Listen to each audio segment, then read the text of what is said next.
کی ضرورت بھی نہیں ہے. اگر کوئی بھی غیر مسلم بھائی یا بہن کوئی بھی سوال پوچھنا چاہتا ہے اسلام کے متعلق یا دیگر مذہب کے متعلق, آپ بنا جھجک مائکروفون پہ آ سکتے ہیں. یہ آپ ایسے موقع بار بار نہیں آتے, آپ کچھ بھی سوال پوچھ سکتے.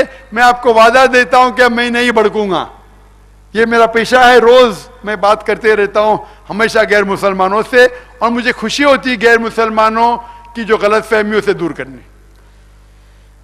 جی مائک نمبر 7 میں کوئی اگر بہن ہوں یا ماں ہوں غیر مسلم تو سوال کر سکتی ہیں.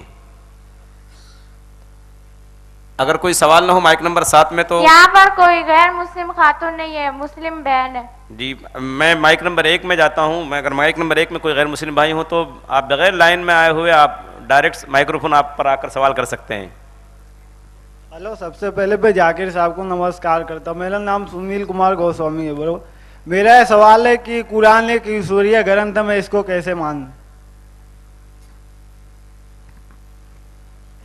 بس اب سوال کو دہرا سکیں گے, میں نے صحیح سے نہیں سنا. خدا کی کتاب ہے, قرآن ایک ایشوریہ گرنتھ ہے, میں اس کو کیسے مانوں؟ پرانے ایشوریہ گرنتھ ہے. ایشوریہ دھرم کو کیسے مانوں؟ گرنتھ یہ کتاب ہے, کیسے مانوں میں؟ آپ ادھر ہے, آپ پرانے گرنتھ کی کتابوں کو کیسے مانوں؟ قرآن اللہ کی قرآن ایک کتاب ہے, میں اس کو کیسے مانوں کہ یہ سچی کتاب ہے؟ قرآن ہاں, قرآن کی بات کرتا ہوں میں. ہاں سمجھ گیا, نہیں کیونکہ مائکروفون آپ نا سمجھ گیا. بھائی صاحب کا سوال ہے کہ قرآن کو کیسے مانوں کہ یہ آسمانی کتاب ہے, یہ صحیح گرنتھ ہے خدا کی طرف سے, ایشور کی طرف سے, یہ آپ کا سوال ہے. بھائی صاحب کا بہت اہم سوال ہے, اچھا سوال ہے کہ میں کیسے مانوں کہ خدا, کہ یہ قرآن خدا کی کتاب ہے, صحیح گرنتھ ہے, اس میں غلطیاں نہیں ہیں.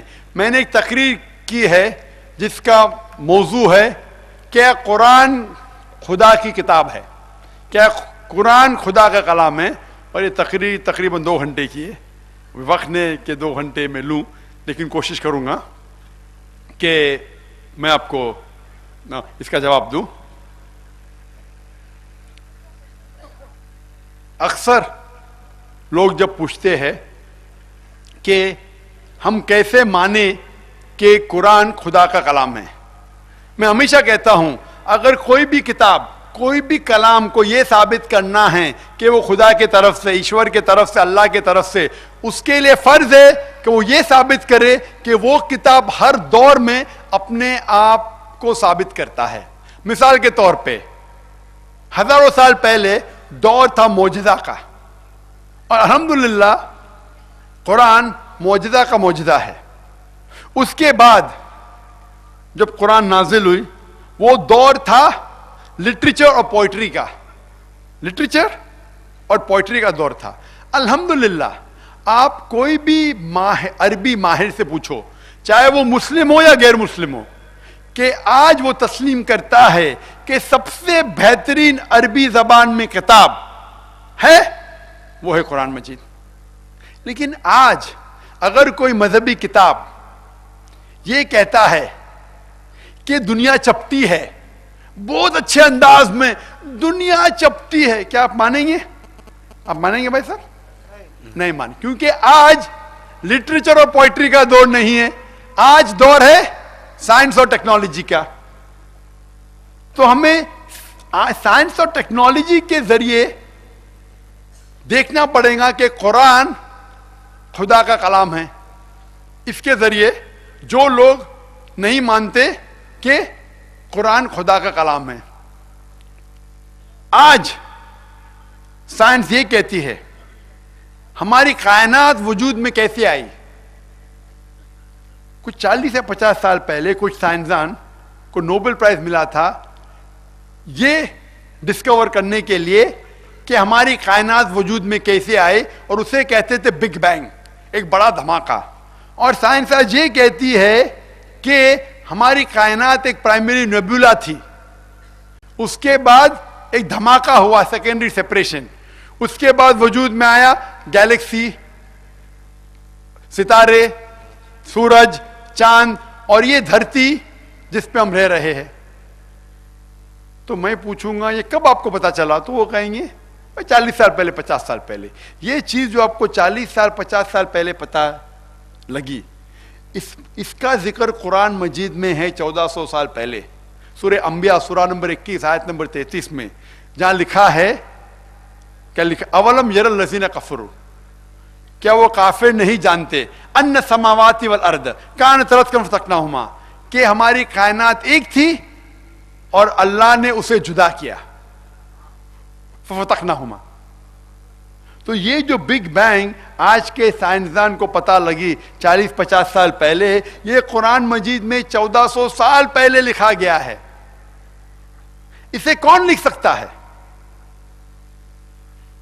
اور عام طور پہ جب میں سوال پوچھتا ہوں غیر مسلمانوں کو یا وہ انسان کو جو ایشور میں نہیں مانتا ہے، کہ اگر میں ایک ایسی چیز ایکوپمنٹ آپ کے سامنے لے کے آتا ہوں جسے کسی نے نہیں دیکھا، دنیا میں کوئی انسان نے نہیں دیکھا، آپ کے سامنے اگر لے آ جاتی ہے اور میں کہتا ہوں کہ اس کے میکینزم کے بارے میں سب سے پہلا شخص کون کہہ سکتا ہے؟ اگر ایک ایکوپمنٹ ہے، ایک نیا ایکوپمنٹ ہے، ایک کمپیوٹر ہے جسے دنیا میں کسی نے نہیں دیکھا، کوئی بھی انسان نے نہیں دیکھا، اسے سب سے پہلا کون سا شخص ہے جو اس کے بارے میں کہہ سکتا ہے؟ خدا۔ ٹھیک ہے، آپ خدا میں مانتے ہیں۔ جو خدا میں نہیں مانتا ہے وہ کہیں گا بنانے والا، میکر، مینوفیکچرر، کریٹر، خالق۔ آپ خدا میں مانتے، بالکل صحیح۔ تو میں آپ سے پوچھتا ہوں کہ یہ جو انسانوں نے 50 سال پہلے جانا، اس قرآن مجید میں 1400 سال پہلے لکھا گیا ہے، اسے کون لکھا؟ خدا نے لکھا ہے۔ خدا نے لکھا ہے۔ آپ تو ماشاءاللہ پہلے نشانی میں مان گئے۔ قرآن میں ذکر آتا ہے کچھ لوگ ایک نشانی سے مانتے ہیں، کوئی 10 نشانی سے مانتا ہے، 10 آیتیں سے مانتا ہے، کوئی ہزاروں آیتوں کے بعد نہیں مانتا۔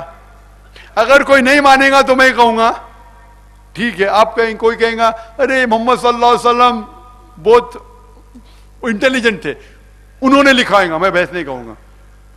میں پوچھوں گا کہ یہ چاند کی روشنی جو ہے وہ اپنی ہے، خود کی روشنی ہے، کیا لی گئی روشنی ہے؟ لی گئی۔ کس سے لی گئی ہے؟ سورج۔ ماشاءاللہ، آپ تو بہت انٹیلیجنٹ آدمی ہیں، ماشاءاللہ۔ سورج سے لی گئی۔ یہ کبھی پتا چلا؟ 200 سال پہلے، 300 سال پہلے ہم سمجھتے تھے کہ چاند کی روشنی خود کی روشنی ہے۔ قرآن مجید میں 1400 سال پہلے لکھا ہے، سورہ فرقان میں سورہ نمبر 25 آیت نمبر 61 میں، کہ سورج کی روشنی خود کی ہے، چاند کی روشنی لی گئی ہے۔ یہ 1400 سال پہلے کون لکھ سکتا ہے کہ چاند کی روشنی خود کی نہیں ہے، لی گئی ہے؟ کون لکھ سکتا ہے؟ خدا۔ آپ مان گئے، ماشاءاللہ۔ کوئی جو ناستک ہے شاید نہیں مانا، پھر بھی کہیں گا ہو سکتا ہے کہ آپ کے محمد صلی اللہ علیہ وسلم بہت انٹیلیجنٹ انسان ہے۔